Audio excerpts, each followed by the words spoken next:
Mobile की जो generation होता है, जनरेशन का मतलब उसमें जो सुधार होता है उसे को ही हम जी कहते हैं। जी मतलब जनरेशन। अब ये 1G 2G 3G 4G ये सब जो थे सर, ये जनरेशन थे। ये कब आए थे सर? यहाँ पे आप देखेंगे 1G आया था 82 में आया था, ये 1992 में आया था 2G, 2001 में आ गया था आपका 3G, और 2012 में ही आपका 4G आ गया था, लेकिन हम लोग को नहीं मिला था, हम लोग को बाद में मिलना चालू हुआ। दुनिया यूज कर रही है 5G। अभी हम लोग इंडिया में अभी 5G यूज के लिए नहीं है, अभी ट्रायल चल रहा है, इसको 1 से 2 साल में ये पब्लिक के लिए दे दिया जाएगा। अब इसमें मेन अंतर क्या होते हैं समझिए ध्यान से। 1G जो मोबाइल था उसकी स्पीड बहुत कम थी, लगभग 24 KB का था। सोचिए एक इमेज अच्छा से नहीं भेज पाएंगे वहां पे। और इसकी मोबाइल जो थी वो उसमें एक तो एंटीना निकला रहता था बहुत बड़ा साइज का, और इसकी सबसे बड़ी खराबी क्या थी, स्पीड कम था और इससे आप मैसेज नहीं कर सकते हैं, केवल कॉल करेंगे। अतः हम ये कह सकते हैं कि जो 1G टेक्नोलॉजी था वो डिजिटल कुछ लिख नहीं सकता था, ये केवल एनालॉग सिग्नल भेजता था और कॉल कर सकता था।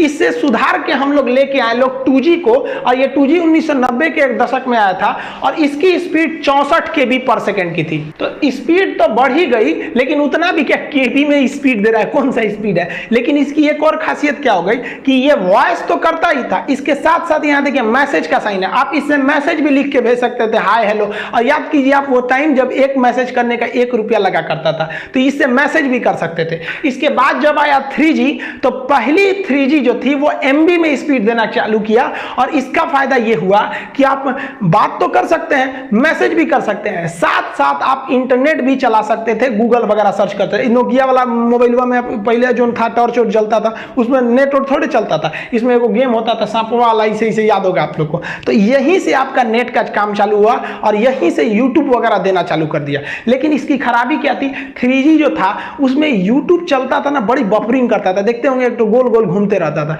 जिस वजह से इसमें 3.5 लाया गया, 3.7 लाया गया। तो मतलब इसी से थोड़ा थोड़ा और सुधारा गया ताकि उसमें बफरिंग कम हो सके। 3G में ये सब मोबाइल वगैरह आने लगे सब, जिसको आप मल्टीमीडिया मोबाइल कहते थे, 3G के उसमें आ गए। अब उसके बाद जब मेन लॉन्च हुआ 2009-10 के पास आपका 4G का जो मेन प्रोटोकॉल चालू हुआ, तब इसमें क्या हुआ, 100 Mbps का स्पीड आपको मिलना चालू हो गया, और यहीं से आप वीडियो कॉलिंग चालू किए थे। इधर आपका वीडियो कॉलिंग, आपका जो वो मल्टीमीडिया मोबाइल था उसमें वीडियो कॉलिंग नहीं किए होंगे, तो ये फैसिलिटी दे दिया 4G आपको वीडियो कॉलिंग का। आज जितना भी मोबाइल वगैरह देख रहे हैं लोग वो 4G है, कई तो 5G भी मोबाइलें आ गई हैं, हालांकि 5G बहुत जल्दी हम लोग को सर्विस मिलेगा। अब आने वाला है 5G इंडिया में बहुत जल्दी। इसकी खासियत क्या होगी, ये सेम 4G की तरह होगा, लेकिन उससे स्पीड ज्यादा होगा और एडवांस ज्यादा होगा।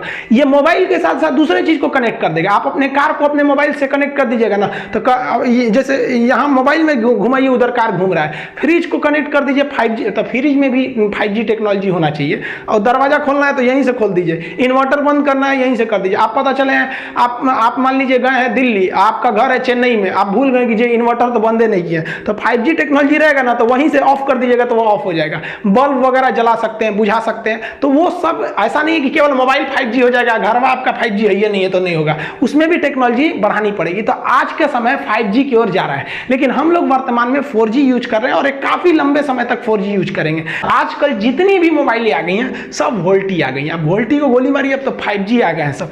और एक और अफवाह उड़ रहा है कि 5G का जो ट्रायल हो रहा है उसके वजह से जान चली जा रही है, एकदम अफवाह है भैया। 5G का ट्रायल महाराष्ट्र और दिल्ली के एरिया में, बहुत छोटे से एरिया में हुआ, वो भी कोविड से पहले हुआ था वो ट्रायल वगैरह, इससे कोई मतलब नहीं है। लेकिन पता है कि सरकार चिल्लाते रह जाए, यहाँ डॉक्टर चिल्लाते रह जाए कि वैक्सीन लीजिए वैक्सीन लीजिए, ये रातों रात नहीं बनता है। लेकिन 5G के ट्रायल की वजह से जान जा रही है, ये ऐसा नहीं है। जो नया वायरस आया है ना, डबल म्यूटेंट है, ये उससे ज्यादा खतरनाक है, इस वजह से ये ज्यादा सीरियस डाल रहा है। तो लोगों को लग रहा है कि इसके वजह से लोगों की जान जा रही है, ऐसा नहीं है। ये पहले वाला जो कोरोना था 7 दिन में फेफड़ों को जितना नुकसान करता था, ये कोरोना 2 दिन में ही उतना ही कर दे रहा है, इस वजह से ज्यादा खतरनाक है। मौका नहीं दे रहा है ये वाला कोरोना, इसको 5G से कोई लेना देना नहीं है। आप वैक्सीनेशन कराइए अगर आपकी जान प्यारी है तब। इजराइल जो है, आप देखिए इजराइल ने अपने आप बहुत बड़ा त्योहार भी मना लिया, जिसमें 1.5 लाख लोग वहां पर उपस्थित थे बिना किसी सोशल डिस्टेंसिंग के।